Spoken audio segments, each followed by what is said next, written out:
Salut à tous, j'espère que vous allez bien. On est parti pour le premier avant-match de l'année. C'est parti.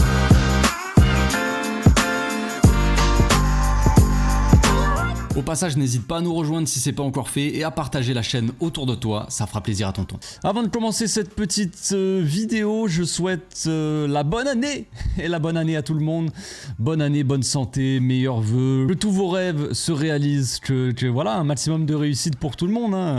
Voilà, même ceux qui m'aiment pas et ceux qui viennent regarder la vidéo juste pour mettre un petit j'aime pas ou un truc comme ça, je vous souhaite la bonne année. Bref, 2023 les amis, c'est achevé. Je vais pas parler de tout ça, je vais faire un petit message, tu vois. 2023 s'est achevé et au final, malgré tout ce qu'on peut en penser, tout ce qu'on a vécu, je pense que c'était assez difficile. On a fini l'année, côté Barça, je parle évidemment, je parle pas d'autres choses perso, mais côté Barça, on a fini l'année difficilement, on n'en pouvait plus, des supporters qui sont dépressifs. Ce que je peux comprendre, évidemment, c'est jamais facile de supporter le Barça, mais on finit l'année quand même en ayant gagné le championnat d'Espagne, en étant super champion d'Espagne aussi. On a gagné 2 trophées. C'est un petit peu, voilà, on a remis un petit peu le Barça, on va dire à sa place entre guillemets, en termes de résultats déjà, de trophées. On est content. Ça faisait quand même des années qu'on n'avait pas gagné la Liga. Enfin, on regagne un petit peu un trophée. Maintenant, il y a plein de choses qui se sont passées en 2023. Il y a le stade aussi qui a été fermé en travaux. Voilà, maintenant, cette année 2024, on va en fin d'année, certes, mais l'année 2024 sera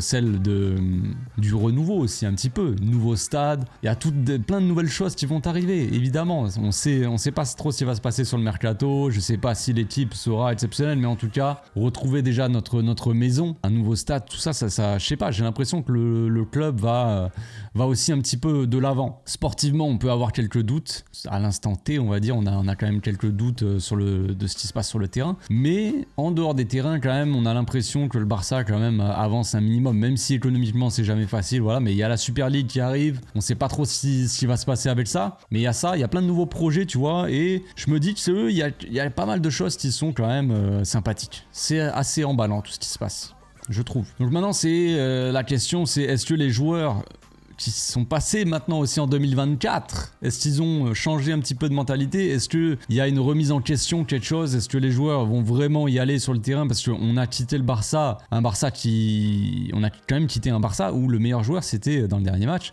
c'était Sergio Roberto. Des joueurs qui n'ont pas envie, qui sont sur le terrain comme ça, qui limite, ils marchent, ils sont spectateurs, tout ça, ce n'est pas possible. On a un manque de professionnalisme sur le terrain, c'est assez fou. Donc, est-ce qu'il y a eu une remise en question des joueurs, du coach, du staff? Je ne sais pas. Est-ce qu'il y a eu des discussions? Je pense que oui. On a vu pendant les fêtes certains joueurs qui ont fumé de la chicha, des trucs. Alors ça a fait un petit peu scandale chez les supporters. Moi, je m'en carre l'oignon, si je dois le dire.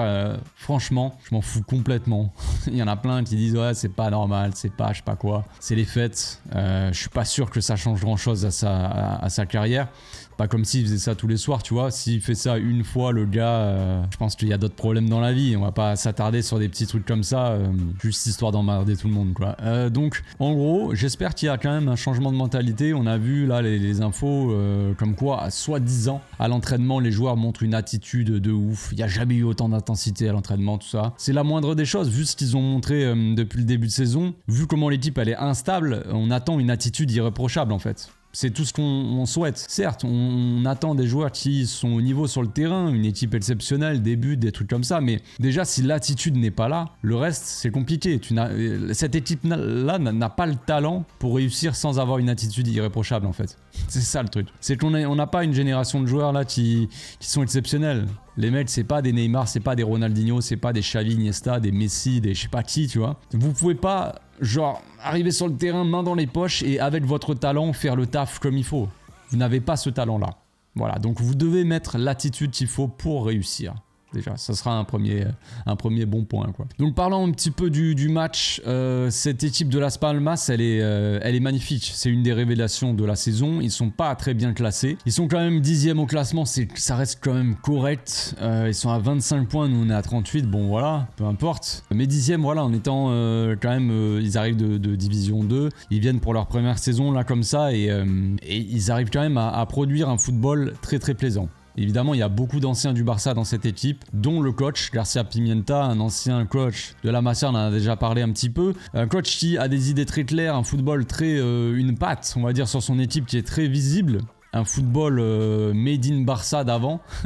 Et voilà, une équipe très fluide qui se comprend parfaitement. Le problème de Las Palmas, il est très clair de toute façon, c'est leur attaque. La plupart du temps, moi quand je regarde Las Palmas, je prends du plaisir. Je prends du plaisir dans le contenu. Mais en termes de résultats, c'est compliqué. La plupart du temps, ils font des matchs nuls. Ils ont du mal à marquer des buts. Ils n'ont pas des gros buteurs devant. Ils ont des anciens du Barça, hein, évidemment. On a Mounir El Haddadi, Sandro aussi, qui est chauve maintenant. Quand il était au Barça, il avait encore des cheveux. Évidemment, en défense, bon, on a Mika Marmol, hein, qui est un des meilleurs défenseurs de Liga. J'en ai déjà parlé ici. J'aurais souhaité qu'il ait sa chance il y a déjà bien longtemps.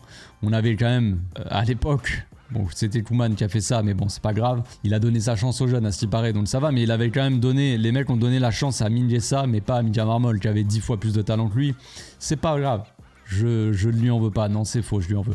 Mais maintenant, il fait partie des meilleurs défenseurs de Liga, Mika, après avoir fait un petit tour à Andorre. Là, il a Las Palmas, ça parle de lui à l'Atlético Madrid, tout ça. Est-ce que le Barça a envie d'aller le chercher? Je ne sais pas. Voilà, le Barça a envie d'aller chercher apparemment Chadi Riyad. Il est costaud, il est physique, ça doit être pour ça, je pense. Pour ce match-là, on ne pourra toujours pas compter sur Pedri, toujours pas sur Gavi, forcément. Je pense, j'ai pas vu s'il y avait la convo encore qui était sortie, je sais même pas, je suis à l'ouest. Mais je pense qu'il va convoquer Hector Fort encore, pas au Koubarsi. Ça m'étonnerait qu'il y ait Casado. Mardiou, je ne sais pas, mais maintenant qu'il y a Victor Roquier, est-ce que Victor Roquier va faire ses débuts aussi, je ne sais pas. J'ai vu qu'il avait le numéro 19, tout ça. Est-ce qu'il est enregistré? Je n'ai pas bien suivi tout ça. Là, en ce moment, je suis pas... Va falloir que je me remette dans le bain, mais je suis un petit peu de loin. Tout ce qui se passe, c'est les vacances. Voilà, c'était les fêtes. On a coupé un petit peu. Est-ce que Victor Roquier va faire ses débuts?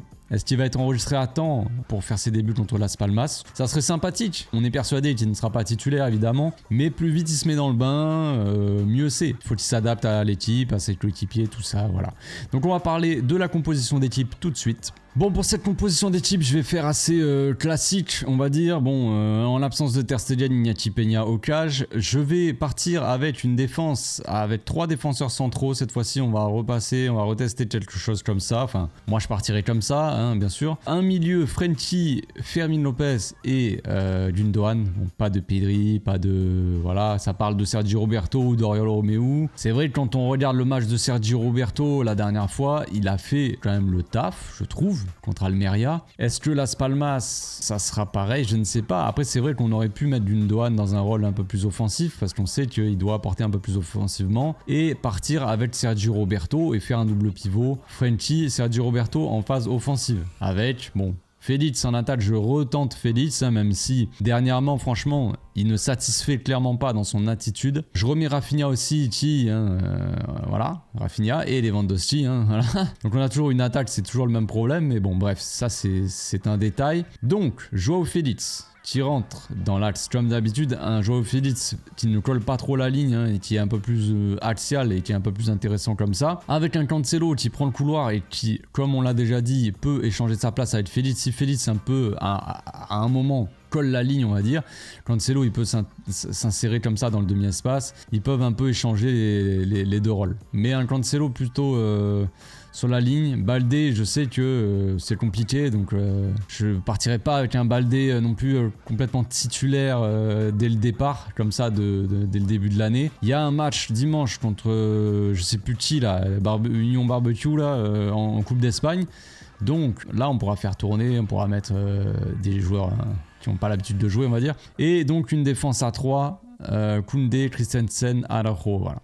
On sait que Koundé, de temps en temps, il peut aussi apporter un peu plus haut, peut monter un petit peu, aider pour les attaques. Donc je partirai peut-être comme ça. Peut-être que Fermin, je le laisserai un peu sur le banc, mais moi j'ai bien aimé Fermin aux entraînements, enfin entraînement ouvert au public, en tout cas de ce que j'ai vu. J'ai vu un Fermin très, très souvent buteur, attiré par le but, qui se donnait. Mais là, le problème qu'on a, là, c'est que si on met Gundogan un peu plus bas, il est moins bon. Moi j'aime beaucoup Gundogan, c'est un joueur très intelligent qui peut jouer un peu partout au milieu. Mais quand il joue en défense, il nous aide pas défensivement. Et il nous aide pas assez offensivement.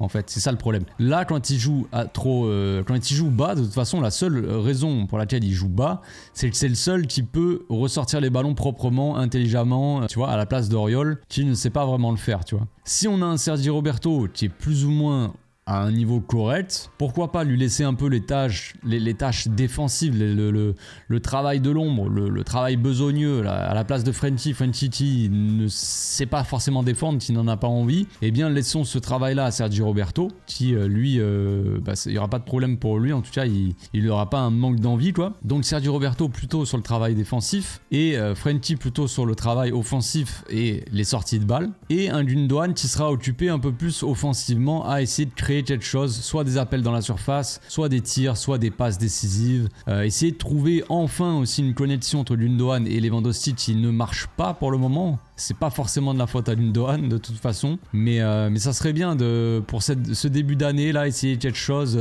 essayer de trouver des connexions, que ça marche enfin, que la mayonnaise prenne, j'en sais rien, tu vois. Parce qu'au bout d'un moment, ça va être dangereux. Si l'équipe, elle arrive toujours pas à jouer ensemble, on va avoir quand même de gros problèmes. Voilà pour la compo, je sais pas ce que vous en pensez, de toute façon, on n'est pas toujours d'accord. Moi, comme je l'ai dit, c'est pas forcément la compo attendue, je sais pas quelle compo va vraiment mettre Xavi. Généralement, je mets ma compo parce que je préfère donner mes arguments, enfin quand tu donnes tes arguments, dire comment l'équipe elle jouerait, tout ça, bah tu le fais par rapport à ce que les joueurs que tu mets, sinon ça n'a pas de sens de mettre l'équipe d'un autre et tester. Après le problème qu'on a aussi c'est que c'est souvent la même animation. Après en soi c'est pas un problème d'animation qu'on a là, c'est un problème de connexion, de fluidité dans le jeu, on n'arrive pas à se trouver, pas assez vite, les combinaisons certaines elles marchent, mais en plus derrière après on n'est pas efficace, donc il y a quand même beaucoup de problèmes à régler en 2024. Donc on espère que les joueurs ont travaillé à l'entraînement, n'ont pas juste fait des soirées chicha pendant les fêtes, mais qu'ils ont aussi bossé un minimum. Et puis voilà, on espère un résultat. On se retrouve demain les amis en live 1 heure avant le match et puis ensuite pour le débrief comme d'habitude. D'ici là, portez-vous bien, passez une très bonne journée. Ciao.